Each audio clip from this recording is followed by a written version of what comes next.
Jaleshwar art foundation नवम अंतर्जातीय चित्रकला प्रदर्शनी और चित्रकला शिविर हिमाचल प्रदेश से उद्घाटित।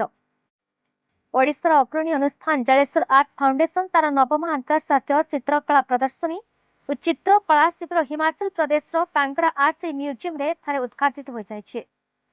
मुख्य अतिथि भाव इको टूरिज्म अधिकारी संजीव गांधी प्रदीप प्रज्वलन कर कांगड़ा आर्ट म्यूजियम मुख्य ऋतु बालकटिया अनुष्ठान सभापति ब्रजनारायण सरंगी उपस्थित थे।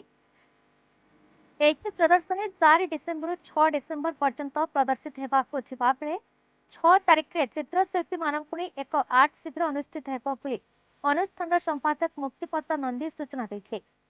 जलेश्वर आर्ट फाउंडेशन सभ्य सौम्यरंजन पात्र वार्षिक बरणी प्रदान करथिबा बेले प्रसन्न स्वयं धन्यवाद ज्ञापन करथिले।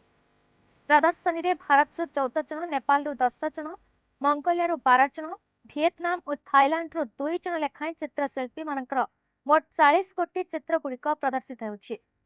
ଦ୍ୱିତୀୟ ଥର ପାଇଁ ହିମାଚଳ ପ୍ରଦେଶର ଧର୍ମଶାଳାରେ ଅନୁଷ୍ଠିତ ହେଉଥିବା ନବମ ଅନ୍ତର୍ଜାତୀୟ ଶୀତ ଉତ୍ସବ ଉଦ୍ଦେଶ୍ୟ ଏଠାକାର ପ୍ରାକୃତିକ ସୌନ୍ଦର୍ଯ୍ୟ ଏଠାକାର ପ୍ରସିଦ୍ଧ କାଙ୍ଗଡ଼ା ଆର୍ଟ ଏବଂ ସମସ୍ତ ବିଦେଶୀ କଳାକାରଙ୍କ ଭାଇଚାରା ସୁଦୃଢ଼ କରିବା ସହ ଓଡ଼ିଶା ତଥା ଇକୋ ଟୁରିଜିମକୁ ଉନ୍ନତିକରଣ କରିବା ଜଳେଶ୍ୱର ଆର୍ଟ ଫାଉଣ୍ଡେସନର ମୂଳ ଲକ୍ଷ୍ୟ ବୋଲି ସଦସ୍ୟମାନେ କହିଛନ୍ତି।